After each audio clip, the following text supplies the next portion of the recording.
Nah, yang ketawa di sini adalah pasti para produsen alutsista. Jadi ibaratnya Trump ini mirip-mirip lah dengan kita pernah punya juga seperti itu. Sein kanan tapi dia belok kiri.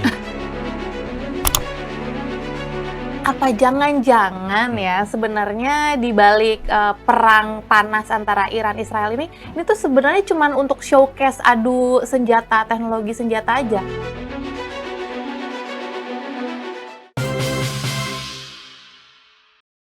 Halo, apa kabar sahabat kabar bursa? Anda menyaksikan Editorial Point bersama saya Francisca Rati. Mengangkat isu terkini, mengupas topik terhangat, membedah dari sudut pandang yang tidak biasa. Mari kita bongkar isu yang lagi panas-panasnya. Iran Israel berbalas rudal. Dunia terjebak krisis global. Jumat 13 Juni 2025, dunia menyaksikan babak baru dalam konflik Timur Tengah. Saat serangan udara Israel masif menghantam wilayah Iran dalam sebuah operasi bernama Rising Lion. Targetnya jelas, instalasi nuklir Iran dan struktur komando militer, termasuk pejabat senior Korps Garda Revolusi Iran IRGC. Konflik ini telah membuka kembali kotak Pandora ketegangan geopolitik, mengundang intervensi kekuatan besar, menimbulkan bencana kemanusiaan, serta menciptakan guncangan signifikan terhadap pasar global. Babak baru konflik Timur Tengah dimulai. Jumat 13 Juni 2025, serangan udara pertama Israel memecah keheningan malam. Serangan masif besar-besaran dengan mengerahkan sekitar 200 jet tempur menargetkan lebih dari 100 lokasi di seluruh Iran. Korban sipil berjatuhan, termasuk perempuan dan anak-anak. Rising Lion, operasi kebangkitan singa, begitu istilahnya. Perdana Menteri Israel Benjamin Netanyahu berdalih, operasi tersebut merupakan langkah terfokus untuk mengatasi ancaman Iran terhadap keberlangsungan Israel. Target utamanya jelas, jantung fasilitas nuklir dan struktur komando militer Iran.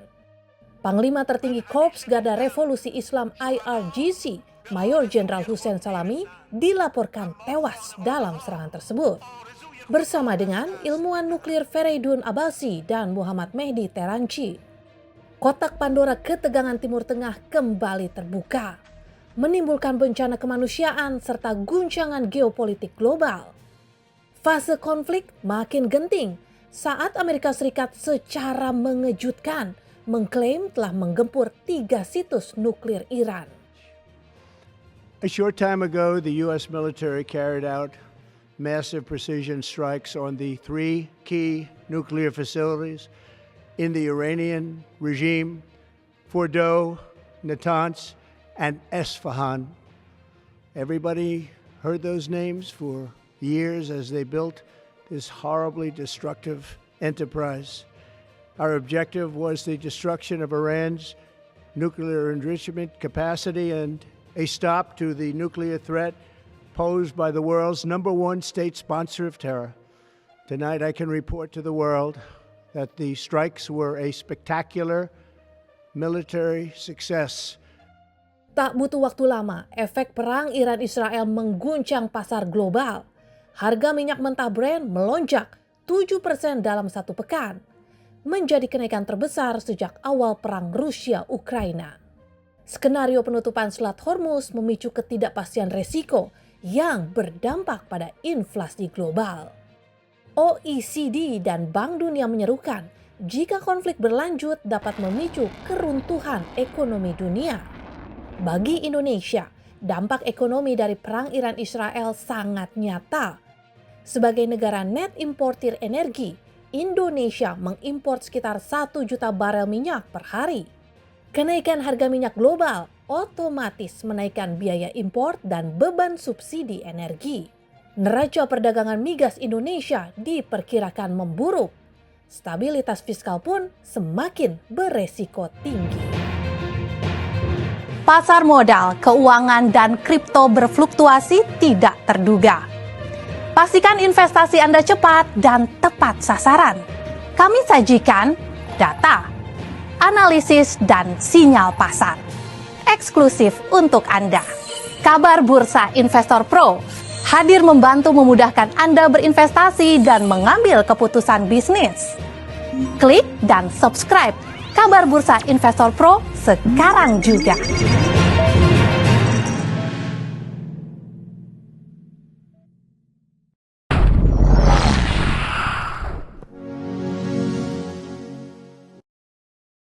Dan untuk membahasnya, saya sudah bersama dengan pemimpin redaksi kabarbursa.com, Uslimin Usle. Halo Pak Usle, apa kabar? Halo, alhamdulillah baik. Iya. Apa kabar pemirsa, penonton? Iya, yang lagi tidak baik-baik saja nih di Ya, kondisi Timur Tengah. Ada ya. beberapa yang sakit gigi. Iya, benar banget. Masalahnya ini kan seakan-akan membuka kembali ya kotak Pandora geopolitik, ketegangan geopolitik di Timur Tengah. Sebenarnya ada apa sih di balik konflik panas Iran-Israel ini? Jadi sepertinya memang wilayah Timur Tengah itu ditakdirkan sebagai wilayah perang, sebagai wilayah konflik yang nyaris tidak ada habisnya. Iya. Dari zaman dulu sampai saat ini, ya kalau kita buka sejarah, ya salah satu daerah konflik yang paling sering terjadi itu di wilayah Timur Tengah. Tahun 90 misalnya antara Irak, Kuwait, Iya. lalu kemudian Irak di bumi hangus habis sama sama Amerika. Iya. Nah, kemudian Israel, Palestina. Nah, kemudian ada juga Irak-Iran sebelumnya. Nah, lalu yang terbaru ini adalah Israel dengan Iran. Dan selalu saja ada Amerika atau Rusia nyempil di situ. Karena mereka punya kepentingan. Ya, jual alutsista. Jadi boleh dibilang bahwa konflik ini konflik yang terjadi di Timur Tengah antara siapapun motifnya cuma dua, motif ekonomi dan motif politik. Ya, ekonomi karena jualan alutsista dan politiknya adalah jualan pengaruh. Ya, kira-kira gitu. Ini yang benar-benar mengejutkan semua pihak ya, sebenarnya mengejutkan dunia. Jadi tiba-tiba aja Trump langsung mengebom gitu 3 fasilitas nuklir di Iran. Yang sebelumnya Trump kan sempat mengatakan ya, menyatakan dalam beberapa kali pengumumannya bahwa dia akan memikirkan serangan terhadap Iran ini untuk 2 minggu ke depan. Apa yang akan menjadi tindak lanjut? Apakah Iran akan gencatan senjata atau enggak? Tapi kan malah tiba-tiba ini menyerang begitu saja. Apa sih yang mau diraih sama Trump ini? Jadi Trump itu kan di kepemimpinannya pada periode kedua sebagai presiden Amerika itu semakin tidak terbaca sebenarnya. Pagi lain dia bilang, siang lain, sore lain. Jadi ibaratnya Trump ini mirip-mirip lah dengan kita pernah punya juga seperti itu. Sein kanan tapi dia belok kiri. Ternyata ada di Amerika. Di Amerika. Trump gitulah kira-kira ya.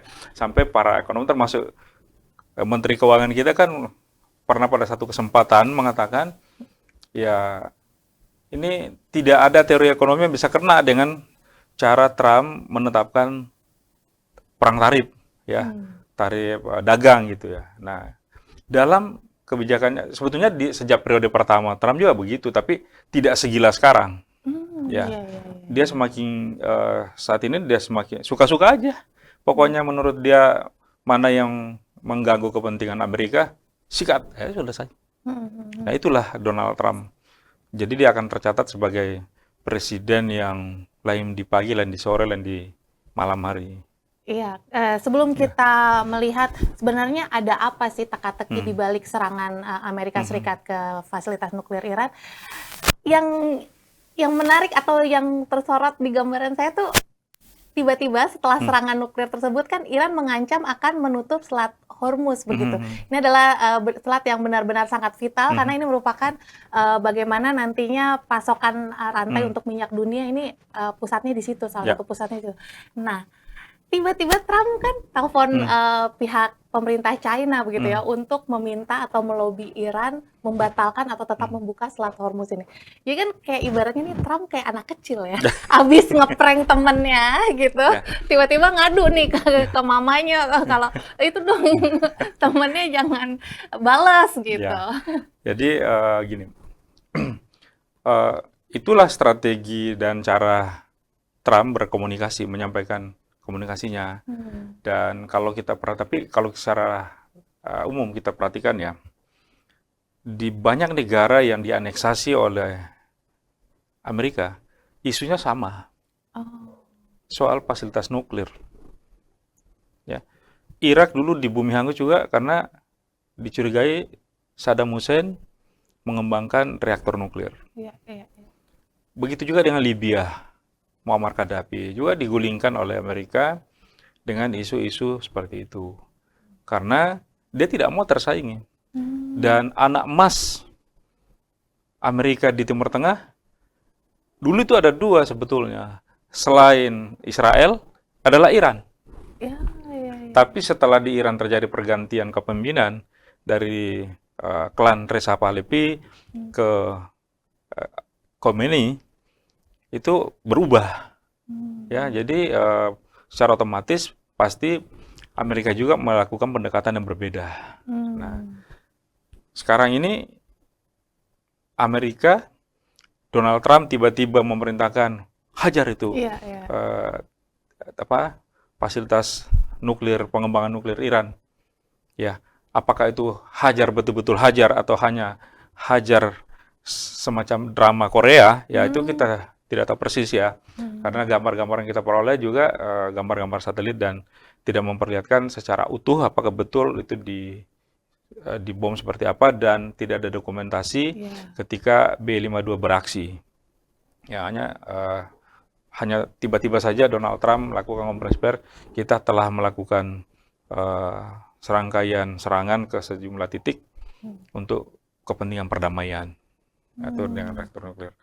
Lalu kemudian sudah itu Iran sempat jeda sedikit, lalu kemudian memberikan keterangan juga, mengakui bahwa sejumlah pusat-pusat proyek pengembangan nuklirnya di 3 titik itu mendapat serangan dari Amerika Serikat. Lalu mereka mengancam membalas bahwa siapapun warga Amerika dimanapun ditemui oleh pasukan Garda Republik Iran itu adalah musuh dan bisa ditembak mati atau halal darahnya untuk ditumpahkan oleh prajurit Garda Republik Islam Iran. Nah, lalu kemudian ada serangan Iran ke pangkalan militer Amerika di Irak dan Iya, di di Qatar. Qatar. Nah, itu juga banyak berspekulasi, ini jangan-jangan cuma sandiwara saja karena tidak ada juga laporan korban dan sebagainya. Jangan-jangan mereka sudah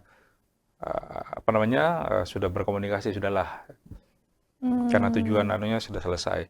Tapi terlepas dari mana yang benar, mana yang jelas bahwa konflik yang terjadi di wilayah Selat Hormuz, dalam hal ini penguasa Selat Hormuz adalah Iran karena memang wilayahnya. Ya, Israel kan di sebelah ya, dia di laut sebelah. Iya. Itu dampaknya sampai ke Tanjung Priok loh. Dampaknya sampai ke Pelabuhan Soekarno-Hatta Makassar. Iya, iya, iya. Itu dampaknya. Jadi Karena banyak kapal-kapal ya, yang tersendat meskipun di ya situ ya. itu kan cukup mempengaruhi rantai pasok dunia. Meskipun sebetulnya ada yang menyebut angka 20%. Lalu tadi pagi Menteri SDM kita menyebutnya bahwa itu 30%. Itu harus distribusi migas dari wilayah Teluk itu lewat Selat Hormuz. Nah, gitu. Dan kalau itu ditutup pasti akan berpengaruh. Nah, disinilah kemudian Donald Trump, ya seperti Mbak Rati sebut, ya dia seakan-akan seperti anak kecil yang mengadu ke emaknya. Iya. Ya. Tapi ya itu strateginya juga. Jangan-jangan ini juga ada kaitannya dengan perang tarif antara Cina dengan Amerika yang masa transisinya sudah mau berakhir. Iya, iya, benar. Ya, ya jadi negara-negara Barat ini memainkan peran mereka untuk mengendalikan ekonomi dunia. Nah, itu. Tapi apapun itu, perang Iran-Israel kemarin sempat menimbulkan, terus terang saja menimbulkan kegalauan di tingkat global. Jangan-jangan ini kemudian akan berujung pada perang dunia ketiga. Iya, iya. Ya. Benar. Karena kalau kita melihat tidak mungkin main-main dengan biaya yang begitu besar. Ya. Ada sebuah lembaga mensinyalir bahwa untuk mengoperasikan alat perang Israel saja menghabiskan selama kurang lebih 2 pekan berperang melawan Iran, itu menghabiskan anggaran sampai 5 miliar US dollar. Ya, ya. Hampir 81 Itu baru triliun ya. itu baru alutsista ya, baru rudalnya. Belum lagi biaya operasional menerbangkan pesawat F-35. Itu kan butuh 1 kali terbang, 1 kali operasional berapa juta US dollar harus dibakar uangnya. Begitu juga dengan Iran. Iran untuk menembakkan rudal-rudal dan mengirim drone-drone tanpa awak, itu tentu butuh biaya. Dan itu bukan hitungan 1 juta rupiah. Ya. Apalagi misalnya rudal yang beratnya itu sampai berapa ton itu biayanya besar. Nah, jadi yang rudal baru ya, yang dianggap paling mematikan. ini pasti ratusan triliun habis di kedua negara, baik Iran maupun Israel. Nah, yang ketawa di sini adalah pasti para produsen alutsista. Bahwa rudalnya Iran dia bikin sendiri, iya, tapi ada elemen-elemennya yang dia pasti impor. Bahwa kemudian Iran dalam embargo Amerika sudah berpuluh-puluh tahun, iya, tapi kan bukan berarti di embargo sama sekali tidak bisa masuk barang itu. Ya, kita lihat kira-kira contoh kasusnya begini. Pada saat memanas perang dagang antara Amerika dengan Cina, Cina itu kan mencoba melakukan manuver dengan mendekati Malaysia, Vietnam, Thailand.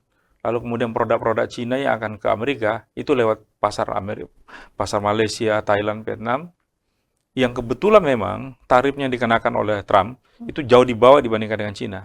Jadi ya jadi transit dulu gitu. Meskipun kemudian ubah label. Kira-kira begitu juga lah elemen-elemen penting di alutsista yang dipakai atau yang dikembangkan oleh Iran, itu kan tidak semuanya sumber bahan bakunya diproduksi oleh Iran sendiri. Ya, tapi ada juga yang justru dari Amerika, dari microchipnya dan sebagainya. Nah, itu bagaimana bisa masuk? Ya itulah kelihayan para agen-agen militer Iran di tengah embargo mereka masih bisa memproduksi karena, nah itulah hebatnya. Makanya saya untuk kali kesekian menyampaikan bahwa Indonesia juga butuh belajar banyak pada Iran.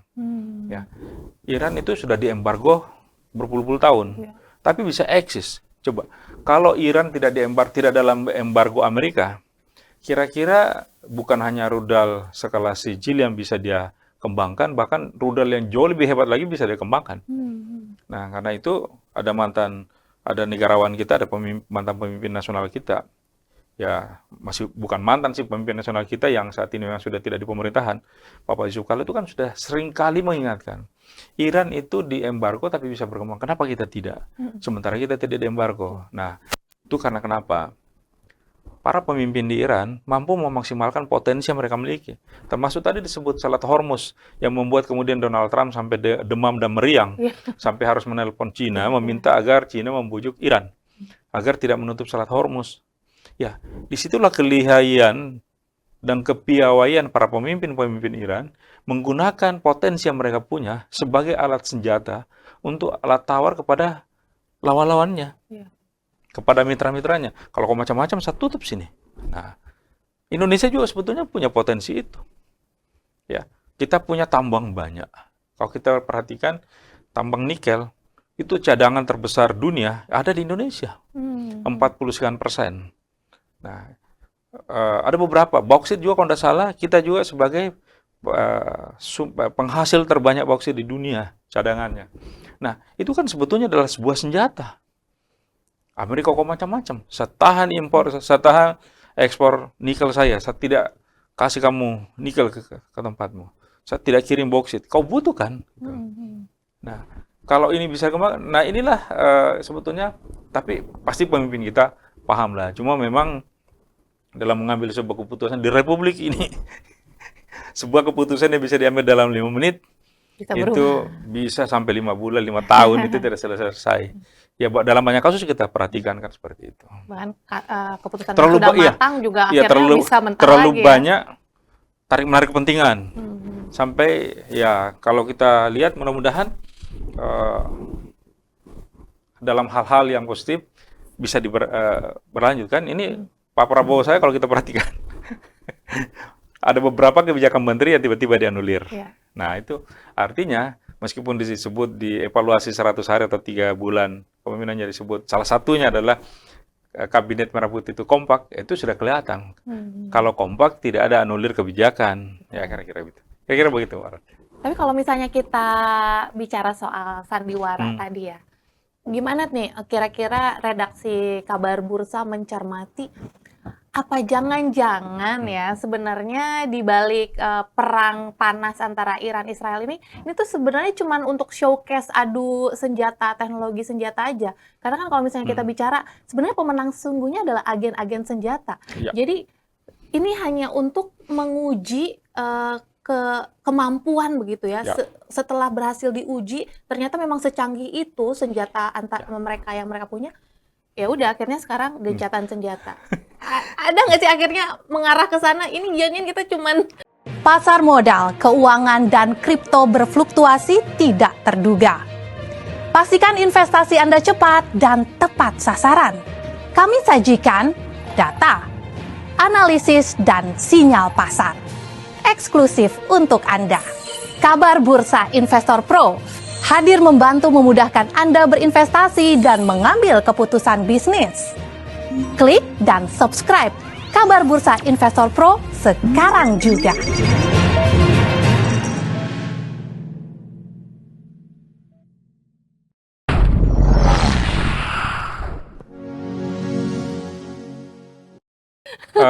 Apakah Sandiwara memang ini sandiwara sejak awal sandiwaranya, atau di perjalanan lalu kemudian ada yang mencoba memanfaatkan, ada penumpang gelap yang mencoba memanfaatkan?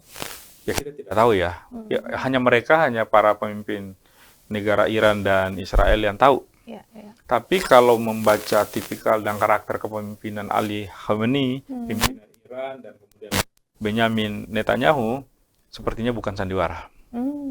Karena memang sebelum penyerangan 13 Juni itu, si Benyamin ini sudah mengatakan harus terjadi pergantian kepemimpinan di Iran.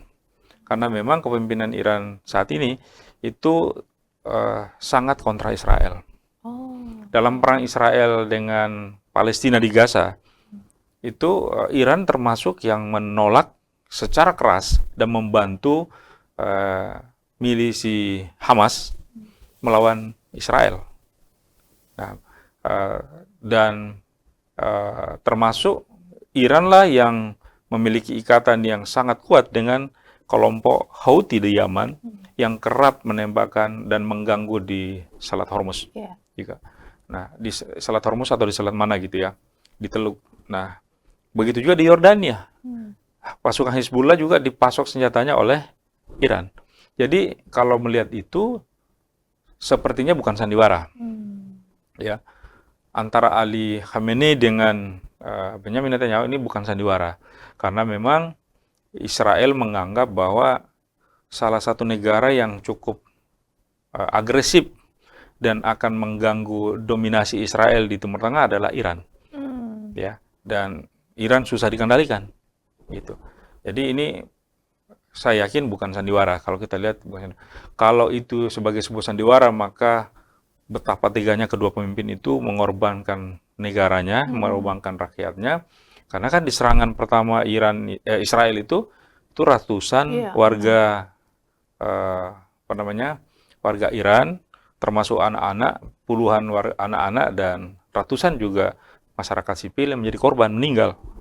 Belum lagi kerusakan gedung-gedung dan fasilitas-fasilitas. Itu biayanya pasti besar. Begitu juga dengan Israel, ketika dihujani rudal dan Iron Dome penangkal rudalnya Israel itu tidak berfungsi dengan baik, sehingga kemudian hancur. Kita lihat di media-media sosial bagaimana tentara dan masyarakat sipil Israel itu berharap-harap, bermohon-mohon agar Iran menghentikan serangannya. Dan itu bukan sandiwara, kelihatan sekali mereka sangat frustrasi, kelihatan sekali mereka sangat putus asa, melarikan diri kemana-mana, ada lari ke Eropa, ada lari ke gurun-gurun, ke gunung-gunung dan sebagainya. Nah, itu kelihatan bahwa itu bukan sandiwara. Terus itu penderitaan yang sebenar-benarnya penderitaan. Sampai kemudian ya banyak netizen yang mengatakan, ya sekarang masyarakat Israel merasakan bagaimana diperlakukan buruk seperti di Palestina. Nah, ya kira-kira begitu. Jadi ini jauh dari sandiwara lah.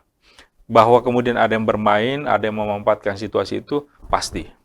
Di segala situasi, di segala peristiwa, selalu saja ada yang mencoba memanfaatkan sebuah kesempatan. Iya, tentunya ini harga yang sangat mahal kalau Mahal sekali. misalnya Mahal ternyata di balik layarnya ini ada Iya. permainan-permainan yang kita nggak pernah tahu begitu ya di balik perang ini sebenarnya. Tapi kalau misalnya kita melihat gambarannya secara utuh, sebenarnya ini lebih kepada politis begitu ya, penggulingan kekuasaan aja sebenarnya. Ya, jadi sebetulnya rebutan pengaruh di wilayah Timur Tengah. Berarti Karena sebenarnya yang bersandiwara Amerika Serikat dong. lah ya, yang Donald Trump ini kan sebetulnya Donald Trump, Amerika dengan Donald Trump-nya itu selalu mau menjadi polisi dunia, selalu mau menjadi pemimpin dunia. Gitu. Jadi dia mencoba memainkan kartunya bahwa saya mampu kendalikan Israel, saya mampu kendalikan Iran. Nah, makanya kita tunggu nih, apakah betul gencatan senjata ini akan berlanjut sampai kapan? Nah, jangan salah, dalam sejarah masyarakat Iran dengan kelompok mayoritasnya adalah kelompok mayoritas Islam Syiah, mereka itu sangat mengagungkan yang namanya bulan Muharram. Dan satu Muharram kan tinggal beberapa hari. Nah, apakah begitu memasuki bulan Muharram itu Iran akan tetap mempertahankan gencatan senjata, atau para agen-agen Iran akan mencoba memainkan perannya sehingga seakan-akan Israel melakukan pembelotan atau pengkhianatan terhadap kesepakatan gencatan senjata. Atau lagi-lagi justru Amerika yang mau main di situ. Ya, kita tidak tahu lah siapa yang memanfaatkan situasi. Yang pasti bahwa dengan perang Iran-Israel itu masyarakat global terbelah. Iya, ya. benar. Rusia, Cina, Korea Utara jelas mendukung Iran. Kemudian Uni Eropa mayoritas mendukung Israel, tapi dalam posisi pasif. Kecuali Inggris yang sudah mulai menggerakkan armadanya ya ke laut di sekitar Israel. Tapi yang lain menolak karena memang langkah awal yang diambil oleh Israel yang menyerang Iran secara tiba-tiba pada tanggal 13 Juni itu tidak dibenarkan dalam hukum undang-undang internasional, hukum perang internasional. Jadi memang itu bisa disebut sebagai aneksasi yang dilakukan oleh Israel karena sebelumnya tidak ada sama sekali. Nah, hal yang sama dilakukan Amerika.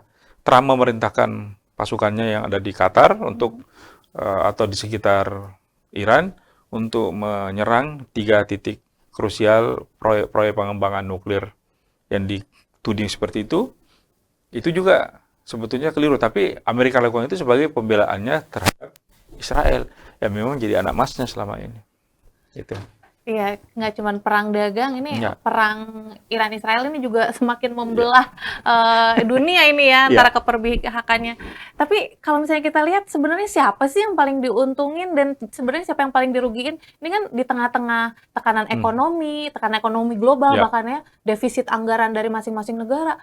Berani-beraninya loh mereka mengeluarkan ratusan miliar dolar. Ini kan sesuatu yang riskan banget. Yang jelas yang untung itu bukan Indonesia. Iya, sudah pasti itu. Bukan. Indonesia tidak untung dari perang ini. Dan kita berharap Indonesia juga jangan rugi akibat perang itu. Nah, sehingga kira-kira bagaimanalah Iran bisa eksis di tengah embargo dan kemudian dia berperang seperti ini. Kan banyak mengatakan daya tahan Iran kira-kira sampai berapa sih? Nah, gitu ya. Saya tidak ragu bahwa kita tidak ragu bahwa Iran sampai perang berbulan-bulan bertahun-tahun, sudah terbukti ketika dia perang melawan Irak, ya. Jadi mereka juga punya sumber daya, punya mental. Mereka orang-orang Persia itu mental bertarungnya bukan kaleng-kaleng, ya. Tidak seperti yang lain misalnya, ya.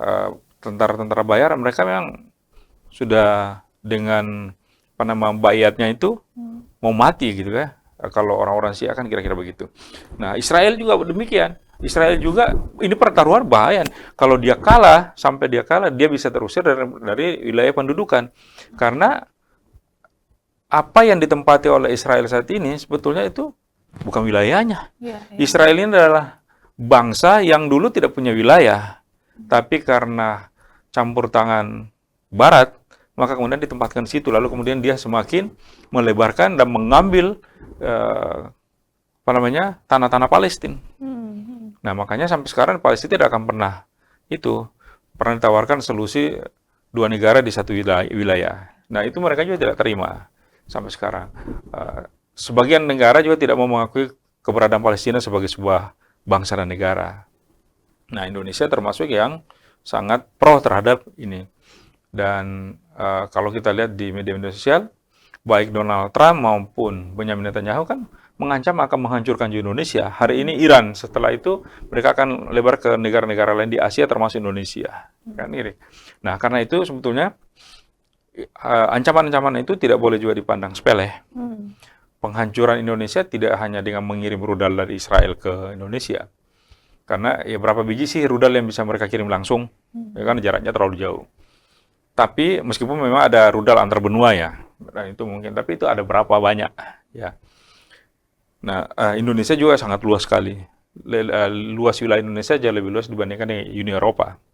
Nah, jadi tidak segampang negara-negara Teluk yang mereka bisa serang karena berdekatan. Tapi sangat bisa jadi mereka menghancurkan Indonesia lewat penghancuran ekonomi. Nah, karena itu kita berharap para pemimpin bangsa dan negara, para pengambil kebijakan, itu kita bisa bersatu padu dengan seperti apa yang dicanangkan atau digaungkan oleh Presiden Prabowo ketika pertama kali dilantik, diambil sumpah dan dilantik tanggal 20 Oktober 2024 bahwa agar kita bisa mandiri, maka paling tidak Indonesia harus swasembada pangan, swasembada energi. Jadi harus ada kemandirian nasional. Nah, hanya dengan itulah kita bisa menghindarkan diri dari penghancuran yang dilakukan yang sudah diagendakan oleh Israel dan Amerika. Kalau kita lihat nonton di sejumlah akun media sosial tuh, itu kan Benjamin Netanyahu dengan Donald Trump saking geramnya kepada Indonesia pada konflik Israel Palestina, itu kan mengancam akan menghapuskan Indonesia dari muka bumi.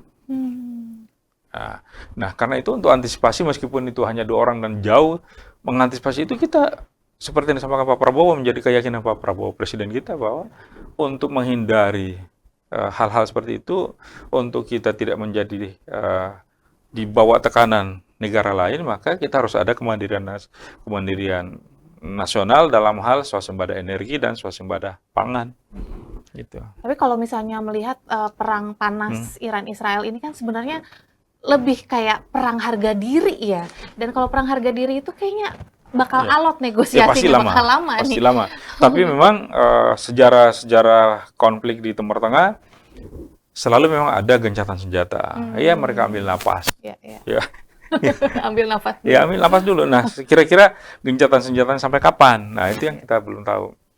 Ya, mudah-mudahan gencatan senjatanya ini bisa berlangsung lama ya. Tapi untuk mengharapkan gencatan senjatanya akan permanen sepertinya agak berat dengan rejim kepemimpinan di kedua negara. Ya, sepanjang masih Benjamin Netanyahu sebagai Perdana Menteri Israel dan Ali Khamenei di Iran, maka sepertinya sulit mereka untuk bersatu. Seperti ketika sebelumnya, ini kan dulu Iran, Israel, dan Amerika kan sekutu emas di Timur Tengah ketika konflik Irak melawan Iran. Ya, itu. Jadi Irak di belakangnya Rusia, Uni Soviet, Iran di belakangnya Amerika. Ketika Pahlavi yang masih klan Pahlavi yang mengendalikan pemerintahan di Iran. Nah, sekarang ini kan berbeda. Nah, jadi sepanjang masih Khamenei yang memimpin Iran, ya sepanjang itu juga tidak akan menyatu antara Iran dengan Israel.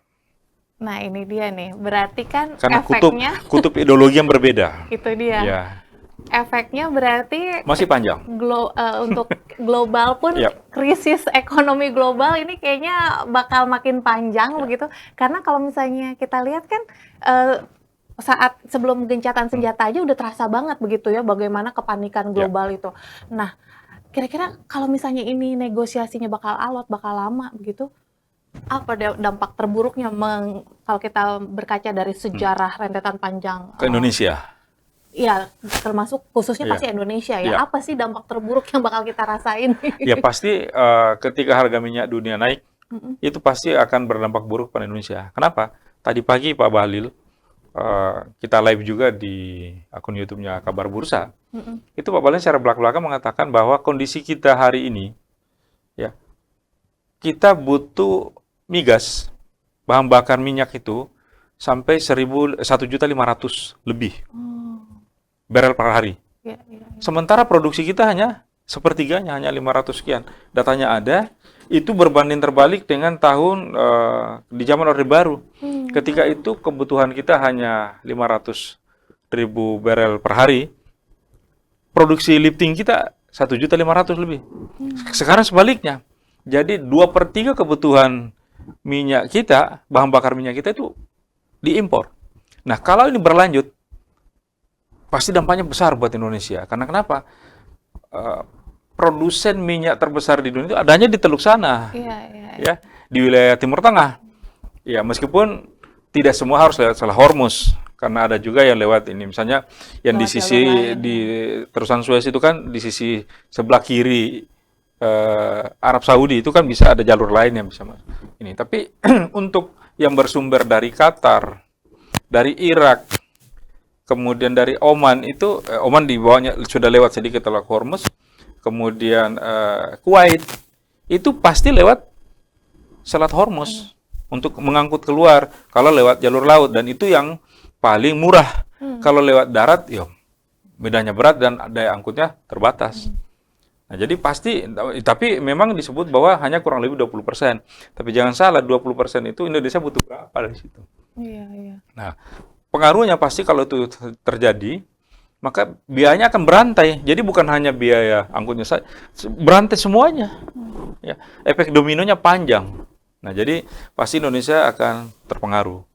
Nah, cuma memang saat ini dengan kebijakan untuk kita mengembangkan energi baru dan terbarukan, ya kebutuhan dan kebergantungan kita kepada bahan bakar minyak itu bisa ditekan.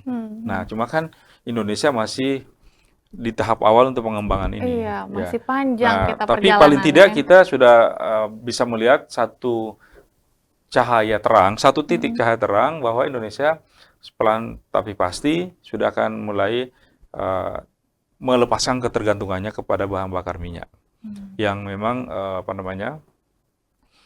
sumber-sumber utamanya itu ada di wilayah Timur Tengah. Gitu.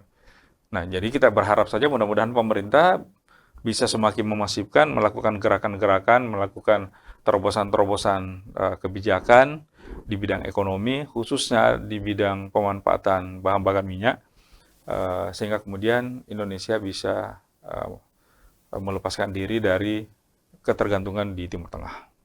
Ya, semoga meskipun di tengah-tengah krisis kita masih ada peluang begitu ya, kemandirian, khususnya kemandirian industri dan ekonomi negeri sendiri ini. Ya kan Indonesia sebagai negara yang besar, itu adalah juga sebagai pasar yang besar. Iya, iya. Harapannya tentu saja seperti beberapa waktu lalu di RDP, salah satu komisi di DPR, itu kan ada anggota DPR mengatakan Indonesia memang harus duduk bersama kementerian lembaga agar misalnya kebijakannya itu pro dengan kepentingan nasional. Iya, Ya, jadi di RDP itu kita mendengarkan bahwa dan menemukan fakta, data dan fakta bahwa di balik bangkrutnya, pilotnya perusahaan-perusahaan tekstil kita karena mereka kesulitan dalam mendapatkan bahan baku. Dan ironinya, bahan baku itu sebetulnya diproduksi oleh kementerian lembaga atau BUMN, instansi lain yang ada di Indonesia, tapi instansi itu, penghasil itu justru memilih ekspor. Iya. Sementara dalam negeri juga punya kebutuhan. Akhirnya, kebutuhan pabrik-pabrik tekstil, kebutuhan bahan baku pabrik-pabrik tekstil itu harus mengimpor. Padahal ngapain harus dari sini dikirim keluar? Baru kita yang lain, saudara kita sendiri, usaha yang lain harus mengimpor. Ya. Padahal ini kan Pak, Ironis. ini kan juga tidak dikasih gratis loh. Cuma memang keuntungannya berbeda. Barang yang diimpor, barang yang diekspor pasti nilainya lebih besar, keuntungannya lebih besar daripada hanya diperjualkan di dalam negeri. Tapi untuk kepentingan bangsa dan negara itu harus duduk bersama. Iya. Ya, melihat situasi yang sangat-sangat tidak menentu ya, semakin lama kita tidak tahu nih arah perkembangan global seperti apa. Ini semoga cepet-cepet deh kita benar-benar satu tujuan begitu ya. Udah nggak ada lagi nih yang namanya korupsi, semuanya. Kita satu tujuan aja, kemandirian bangsa. Pak Usleh, terima kasih banyak untuk sudut pandangnya hari ini. Dan demikian editorial point, semoga bermanfaat. Follow terus channel YouTube Kabar Bursa untuk isu terkini editorial point selanjutnya. Jangan lupa untuk dukung terus channel Kabar Bursa dengan like dan share sebanyak-banyaknya. Share juga komentar Anda ya, bagaimana nih pendapatnya terkait topik hari ini. Jadilah yang pertama untuk mendapatkan informasi, analisis mendalam, sinyal harian dan laporan eksklusif mengenai pasar hari ini dengan berlangganan Kabar Bursa Investor Pro. Untuk berlangganan silahkan klik kabarbursa.com.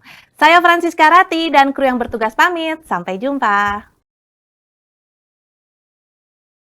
Pasar modal, keuangan, dan kripto berfluktuasi tidak terduga. Pastikan investasi Anda cepat dan tepat sasaran. Kami sajikan data, analisis, dan sinyal pasar. Eksklusif untuk Anda. Kabar Bursa Investor Pro hadir membantu memudahkan Anda berinvestasi dan mengambil keputusan bisnis. Klik dan subscribe Kabar Bursa Investor Pro sekarang juga.